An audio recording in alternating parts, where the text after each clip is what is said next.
Senator Sindhu साहब, senate की अब हम बात कर लेते हैं, जहां असल में हमें निजाम मुंह चढ़ाता हुआ नजर आता है। चेयरमैन सेनेट एक ताकतवर शख्सियत तस्वुर होते हैं, लेकिन वो भी अपने फैसलों के ऊपर अमल नहीं करवा पा रहे। सेनेटर एजाज चौधरी के प्रोडक्शन ऑर्डर्स के बावजूद उनको पेश नहीं किया जा रहा। फिर ऑन अब्बास साहब, सेनेटर ऑन अब्बास साहब का भी पीटीआई से ताल्लुक है, उनका जिस अंदाज में गिरफ्तारी हुई उसके ऊपर भी एक बेबसी का भी आलम था और एक दुख का इजहार भी चेयरमैन सेनेट ने किया है। तो अब बतौर ये भी आपके लिए एक मेंबर सेनेट एक इत्मीनान बख्श सूरत हाल ही है जो सेनेट के अंदर इस वक्त हो रहा है? इसकी तो कोई मिसालें बहुत कम मिलती हैं हमें इस किस्म की। देखिए अफसर गोमल साहब, सबसे पहले मैं वलीद इकबाल साहब की खिदमत में अर्ज करूंगा कि अगर ये 26वीं तरमीम को नहीं मानते तो क्यों गए थे नए चीफ जस्टिस को मिलने? ये सारे उसमें अपोजिशन किसी को भी नहीं लेके गया कि सूद एक बहुत बड़ा डेलीगेशन, भरकम डेलीगेशन वहां पे चले गए। जब ये यहिया अफरीदी साहब को मानते नहीं थे कि 26वीं तरमीम के तहत वो चीफ जस्टिस नहीं हो सकते, ये मिलने गए हैं कि नहीं? ये एडमिटेड फैक्ट है। क्या ये एडमिटेड फैक्ट है कि आपके प्रोग्राम में हाफिज अहमदुल्लाह ने कहा और फैसल जज साहब ने तस्लीम किया कि we are ready to exercise our vote in the favour of 26th amendment, but मौलाना साहब ने हमें मना किया था, क्योंकि मौलाना साहब का ये हुक्म था। तो क्या ये बात नहीं हुई थी आपके प्रोग्राम में? अब इस बात को हटा के दूसरे नंबर पे जो आप सेनेटर्स की बात कर रहे हैं, बतौर सियासी वर्कर और बतौर सेनेटर, मैं कहूंगा कि अगर कल ये हमारे साथ हुआ तो आज इनके साथ ये नहीं होना चाहिए।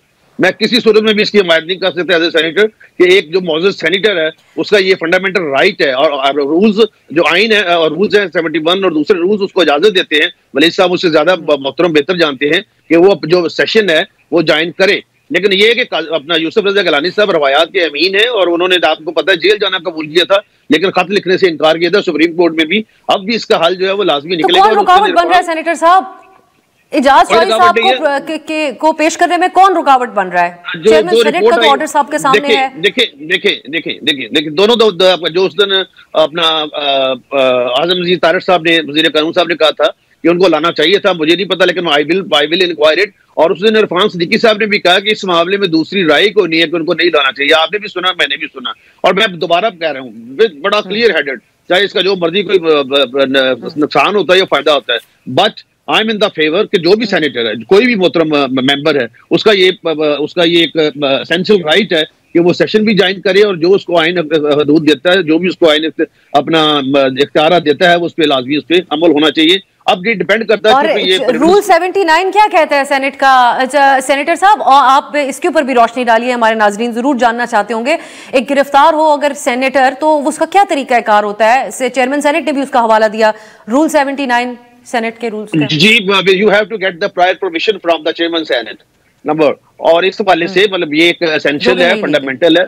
जो आपने मुझे 79 का पूछा, और ये होना चाहिए, मैं अभी दोबारा कह रहा हूँ, मैं बगैर किसी लगी लिपटी के, कि ये अगर कल को हमारे साथ हुआ, मतलब राना सनाउल्लाह खान साहब के साथ हुआ, ख्वाजा सादर फी के, ख्वाजा सलमान के, हमजा साहब के, यासिन इकबाल साहब के, तो इनके साथ कम से कम नहीं होना चाहिए। क्योंकि मैं बल्कि किसी के साथ भी ऐसा नहीं होना चाहिए और रूल्स पे अमल होना चाहिए। और अभी चूंकि प्रिविलेज कमेटी को मामला गया, मामला इस पे पेंडिंग वहां पे है, अभी इसका कोई ना कोई अच्छा जो हल है वो निकलेगा, और कोई ऐसी बात ही नहीं है कि मतलब वहां पे इसका हल ना निकले। तो लेकिन जो 79 का पूछा, I am very clear about that.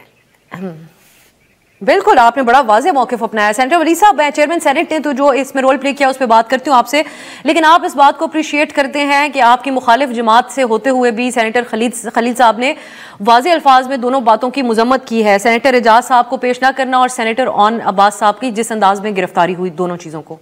जी बिल्कुल वेलकम किया जाता है इस बात को जी, मैं इसका खैर मकदम करता हूँ जी, ऐसा ही होना चाहिए।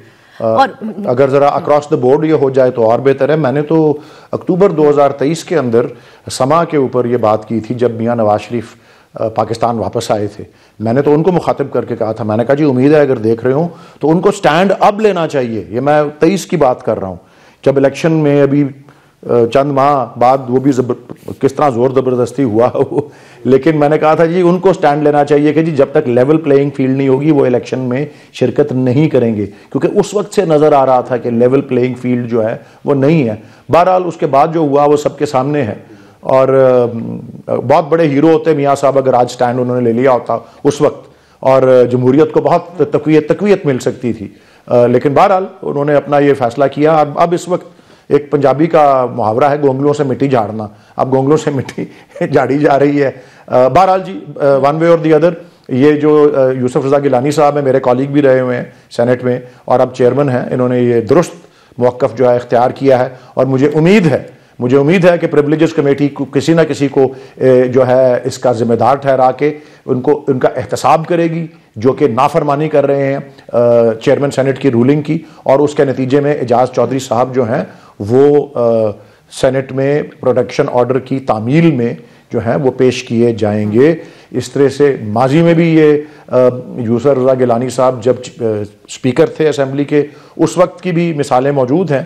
शेख रशीद अहमद साहब को किसी नाजायज़ असले के केस में जो है उस वक्त वो मेंबर कौमी असेंबली थे, उसमें सेंटेंसिंग उनकी हो गई थी, तो उसमें काफ़ी लेदे हुई, लेकिन बिल आखिर वो फिर प्रोड्यूस किए गए थे प्रोटेक्शन ऑर्डर के नतीजे में। और ये उस वक्त आप कहते हैं कि तामील करवाएं जी, और उस वक्त भी यूसुफ रज़ा गिलानी साहब ने उन रूल्स में तरमीम करके इस बात को यकीनी बनाया था कि इन करवाया था। आपकी बातचीत में थोड़ी एक उम्मीद की किरण है कि वो इस बार भी करवाएंगे, और ये जिस नौयत का उनका जी मैं तो कर रहा हूँ,